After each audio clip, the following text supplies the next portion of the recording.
नमस्कार दोस्तों, मैं बिप्लब कुमार। आप सभी का स्वागत है। दोस्तों, आज हम हिंदी साहित्य की बात करेंगे और हिंदी साहित्य में भी दिसंबर 2021 में पूछे गए सवालों की चर्चा करेंगे। और जो सवाल पूछा जाता है उसको कैसे हम आसानी से बना सकते हैं, इसी की चर्चा करेंगे। अगर आपने 5 से 10 मिनट दे दिया तो आप ज़रूर, अगर एग्ज़ाम देने जा रहे हैं तो उसमें आप 10 से 15 क्वेश्चन ज़्यादा सही करके आएँगे। ये हमारी गारंटी है। तो दोस्तों, सवाल जैसे कि आप देख रहे हैं, सवाल आपके सामने है जो 10 दिसंबर 2021 में पूछा है। सूची 1 और सूची 2 दिया गया है। बिल्कुल शांत मन से समझिएगा। ये उपन्यास है, एक तरफ उपन्यास दिया है, दूसरी तरफ उपन्यास के पात्र दिए गए हैं। अब हमें ध्यान में रखना है हम कैसे सवाल को बना सकते हैं, ट्रिक से। प्राय सारे उपन्यास के पात्र दोस्तों याद नहीं रहता है, तो इसको आसानी से ट्रिक के बदल जरिए हम बना सकें। जैसे पहला देखिए, मदन मोहन लाल है। आप सबने परीक्षा गुरु उपन्यास पढ़े होंगे। परीक्षा गुरु उपन्यास के सबसे फेमस कैरेक्टर जो था वह है मदन मोहन। परीक्षा गुरु उपन्यास अगर पढ़े होंगे तो सबसे फेमस पात्र है मदन मोहन। और परीक्षा गुरु उपन्यास के कथानक क्या है, ये आपने मेरे क्लास के दौरान भी देखा होगा। हमने पूरा डिस्क्रिप्शन में इनको बताया हुआ है। तो पहला का 4 नंबर होगा। हम ऑप्शन में देखते हैं, फर्स्ट में 4 कहाँ है। देखिए दोस्तों, पहला का 4 नंबर ये है। और सबसे बड़ी बात है कि एक ही ऑप्शन 3 में पहला का 4 है, ऊपर कहीं भी नहीं है। मतलब एक से ही हमारा आंसर सही हो गया। मतलब तीसरा विकल्प हमारा सही होगा। अगर आप राम किशुन बाबू, मंगल, जुबेर नहीं भी जानते हो तब भी कोई टेंशन लेने की जरूरत नहीं है। एक क्वेश्चन अगर आप बनाने के लिए सूची 1 और सूची 2 वाले सवाल को जानते हैं तो आप सही आंसर तक पहुंच सकते हैं। वैसे मैंने सारे पात्रों को आपको पढ़ाया है। बहुत ही इजी पात्र है। राम किशुन बाबू जो है मैला आंचल के पात्र है, हमने बताया भी है। मंगल जो है गोदान का पात्र है, बहुत फेमस पात्र है, मंगल गोदान का पात्र है। जुबेर जो है झूठा सच है का पात्र है। सब पढ़े हैं, इनको आसानी से आप बना सकते हैं। इसी तरह से कुछ और रचना हम लोग देखेंगे दोस्तों। कहता है, निम्नलिखित में से कौन सा कॉलरीज का ग्रंथ नहीं है। दोस्तों, ये जो सवाल पूछा है, निम्नलिखित में से कौन सा कॉलरीज का ग्रंथ नहीं है, बहुत ही इंपॉर्टेंट ग्रंथ है। वेस्टर्न काव्य शास्त्र का है। कॉलरीज जो थे वो कल्पना सिद्धांत दिया था। कॉलरीज की सारी रचना आपको याद करवाया था हमने। मान लिया कि आपको रचना याद नहीं है, तब भी इसे हम छांटने के लिए सीखे। जैसे द टेबल टॉक है, लेटर्स है, लेक्चर ऑन शेक्सपियर है, और एलिजाबेथ एसेज है। दोस्तों, आप जानते हो कि एलिजाबेथ एसेज जो है इलियट की रचना है। किसकी रचना है? इलियट की रचना। हमने कोडिंग भी कराया था कि जो इडियट व्यक्ति है वो सीक्रेट रूप से होम जॉब करता है। इलियट मतलब इडियट। अमेरिका का व्यक्ति इडियट होता है जो सीक्रेट रूप से होम जॉब करता है और एलिजाबेथ को लेटर लिखता है। तो ये जो एलिजाबेथ एसेज है, यह इलियट की रचना है। कहता है कौन कॉलेरिज की रचना नहीं है, तो यही एलिजाबेथ एसेज नहीं है। अब कोई मायने नहीं रखता है कि the table talk, letters, lecture on Shakespeare आपको पता है कि नहीं है कॉलेरिज का, कोई टेंशन नहीं। भी पता है, एक रचना भी आपको पता है, तब भी सवाल आपसे सही बनेगा। यही है एग्जाम में बनाने की टेक्निक। मैं इसी टेक्निक की आपको बात करता हूं कि कैसे हम आसानी से सवालों को कम जानते हुए भी बना सकते हैं। इस टेक्निक का यूज करके हम बहुत सारे सवालों को बना सकते हैं। अगर आप संपूर्ण साहित्य को कोडिंग में आसानी से पढ़ना चाहते हैं तो हमारा ऑनलाइन क्लास फिर से शुरू हो गया है। फिर नया बैच भी शुरू होने वाला है। हम 8 से 10 क्लास फ्री देते हैं। क्लास फ्री लेकर देखो, अगर समझ आए तो क्लास ज्वाइन करो, नहीं तो कभी भी छोड़ दो। हम कोई भी रजिस्ट्रेशन चार्ज भी नहीं लेते। अगर आप संपूर्ण साहित्य का विद्वान बनना चाहते हैं तो एक बार मैं चाहता हूं कि आप सब जरूर क्लास से जुड़कर देखें। अब देखिए दोस्तों, पुनः सूची 1 और सूची 2 का सवाल है। मैंने बताया कि अगर एक भी सूची 1 सूची 2 में आता है तो आप सवाल जरूर 100% सही बना के आएंगे। जैसे अंधेर नगरी, हमने पीछे भी अंधेर नगरी का सवाल पूछा है। अंधेर नगरी भारतेंदु जी का नाटक है और ये अंधेर नगरी प्रहसन है। सब जानते हैं अंधेर नगरी प्रहसन है। तो हम देखते हैं एक का तीसरा किस में है। दोस्तों, एक का तीसरा मात्र दूसरे ऑप्शन में है। देख रहे हैं, दूसरे में है, मतलब सीधा सा है, इसका आंसर होगा एक का दूसरा। इसे ही कहते हैं टेक्निक। अब जैसे कि और सब चीजें अगर आपने पढ़ा होगा तो आपको पता होगा, अंधा युग जो है गीत नाटक है धर्मवीर भारती जी का। ध्रुव स्वामिनी जो है, ध्रुव स्वामिनी काफी फेमस है। ध्रुव स्वामिनी समस्या मूलक नाटक है। इसमें समस्या दिया गया है। ध्रुव स्वामिनी जयशंकर प्रसाद जी का नाटक है। आगरा बाजार जो है हबीब तनवीर का नाटक है। लोक नाट्य शैली में यह लिखा गया है। तो इसे हम आसानी से बना सकते हैं अगर एक भी आता है। मैंने सारे बता दिए आपको, जिससे कि आप जीवन में कभी असफल ना हो। दोस्तों, नेक्स्ट जो है बहुत ही फेमस है, बकरी नाटक है। बहुत ही फेमस नाटक बकरी है। आप कमेंट करके मुझे बताना बकरी किसके नाटक है। हमने इस बकरी के नाटकों के एक एक पहलू को मैंने आपको बताया है कि बकरी जो है किस तरह से राजनीति का एक सीढ़ी बनता है। राजनीति बकरी के माध्यम से बकरी को जो है गांधी का पूर्वज बता दिया जाता है और उसी गांधी पर के पूर्वजों पर चढ़ावा चढ़ा के किस तरह अपने उल्लू साधते हैं लोग, अपना फायदा उठाते हैं। एक गरीब की बकरी को लेकर के अंतिम में उस बकरी को ही मार के खा जाते हैं। इस नाटक में एक तरह से जो प्रशासनिक व्यवस्था है, जो हमारी लोकतांत्रिक व्यवस्था है, उस पर ये व्यंग है। जरूर कमेंट करके बताना बकरी किसके नाटक हैं। बहुत इजी है। तो यह है स्वतंत्र हिंदी व्यंग नाटकों में सर्वाधिक महत्वपूर्ण है। बिल्कुल सही है, मैंने कहा यह एक व्यंग है। राजनीतिक व्यवस्था पर यह एक व्यंग है। पहला हमारा 100% सही है। अब देखेंगे चारों ऑप्शन में ए किस किस में है। तो दोस्तों, ए जो है पहला में है और तीसरा में है, मतलब बी नहीं होगा और सी नहीं होगा। इसे टेक्निक होता है छांटने का। अब कहते हैं इसके कथ जो है, मतलब इनके जो कथानक है बिखरा हुआ नहीं है। गलत है। इसके कथानक जो है दोस्तों बिखरा हुआ है। बहुत सारे अलग अलग पात्र आते हैं, अलग अलग लोग जुटते हैं, इसलिए कथानक। इसके गीत साधारण कोटि के हैं। इसमें दोस्तों गीत कहीं नहीं आया है, तो इसमें गीत की चर्चा ही नहीं है, तो इसको ये भी गलत हो जाएगा।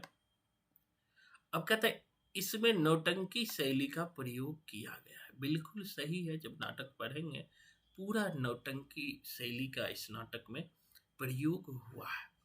तो हमें जो है पहला पता है तो पहले से हम आधे ऑप्शन छांट देंगे और दूसरे से जो है हम अगर दो पता है तो आप आंसर तक पहुंच सकते हो। इसका आंसर जो होगा वह होगा डी, चौथा। ए और डी सही होगा। अब हम आगे बढ़ते हैं। बहुत इजी क्वेश्चन नेक्स्ट है। नेक्स्ट है चंपा द्वीप किस कहानी में है। चंपा द्वीप आपको पता ही है। चंपा द्वीप जो है आकाशदीप कहानी में आया है।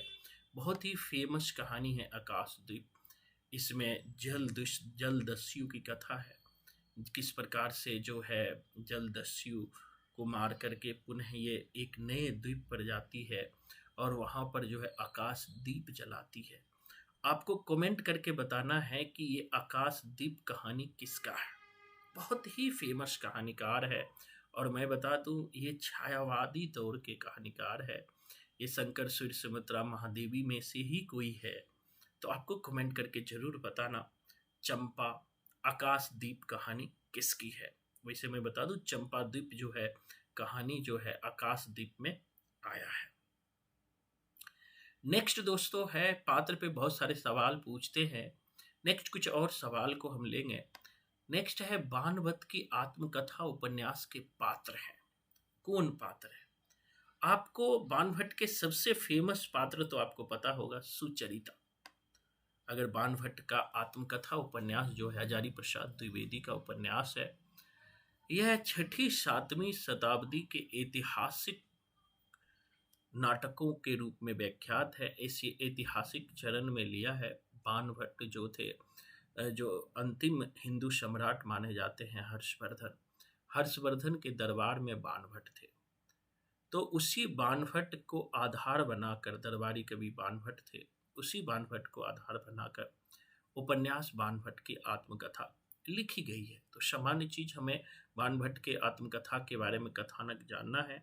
इसका एक पात्र तो सुचरिता है, और एक पात्र कौन है? ऋतंबरा नहीं है। अब देख लेते हैं बी किस किस में है।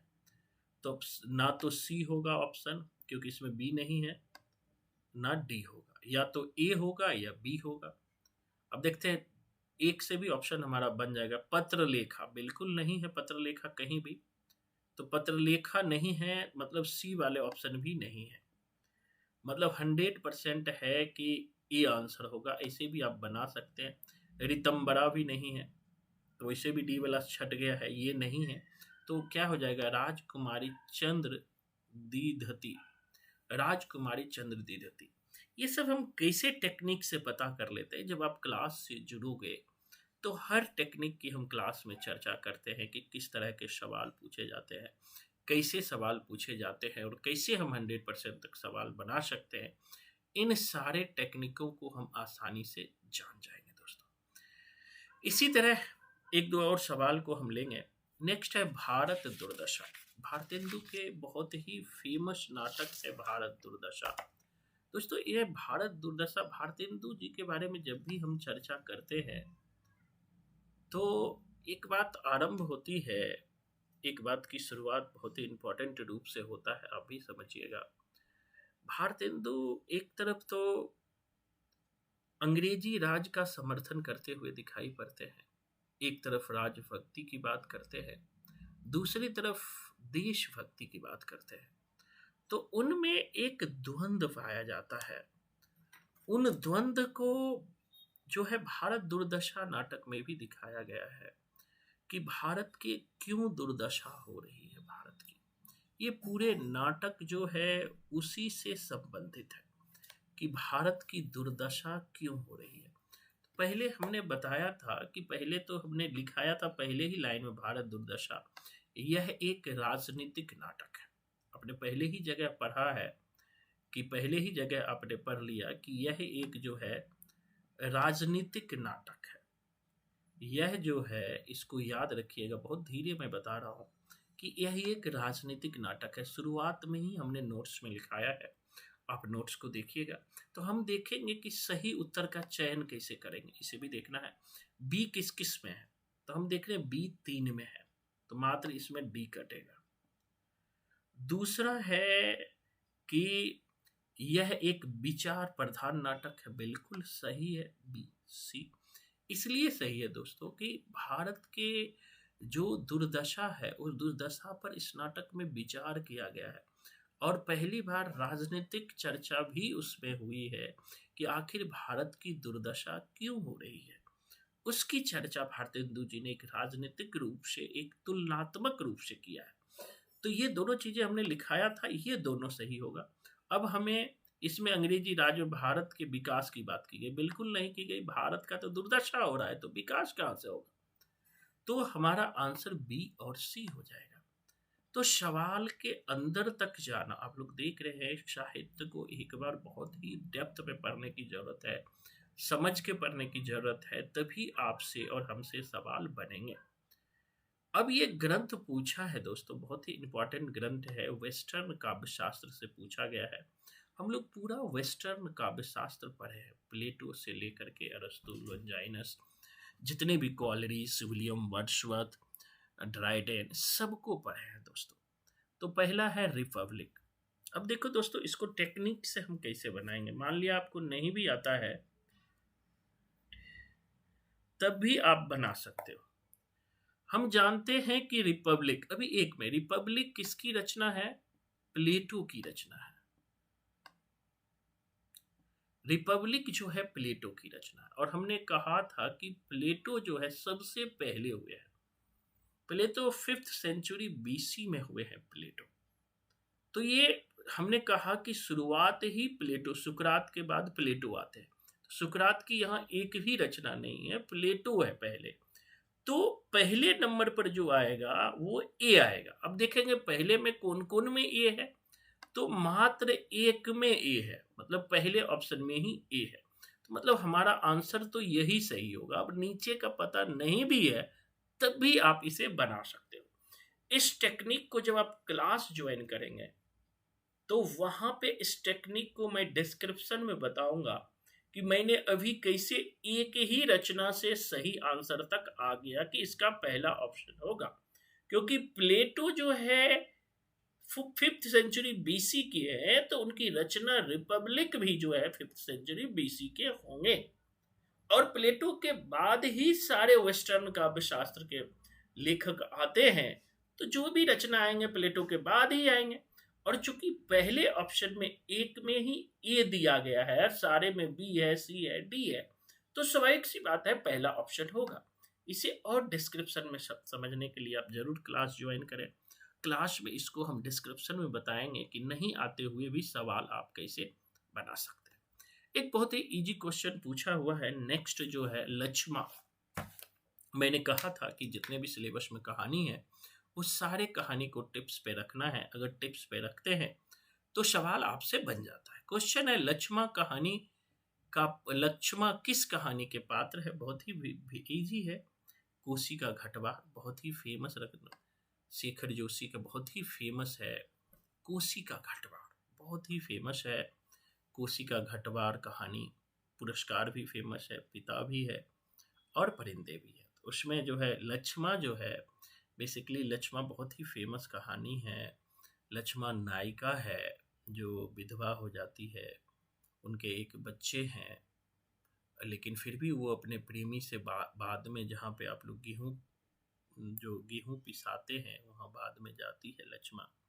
तो दोनों के बीच किस तरह का प्रेम संबंध होता है जिसमें कि वासना लेश मात्र भी नहीं होता है, उसी कहानी को पूछा गया है। जब आप क्लास में रहेंगे तो ये सब कहानी हम लोग डिस्क्रिप्शन में पढ़ते हैं। एक अंतिम कहानी और लेते हैं, मैं क्लास को बड़ा नहीं बनने दूंगा, जिससे कि बच्चे चाहते हैं छोटा सा ही वीडियो हो। क्वेश्चन है पार्वती, सुखदेई, दौलत राम और छोटे निम्नलिखित में से किस कृति के पात्र हैं? ये तो बहुत इजी है, आपको बना लेना चाहिए।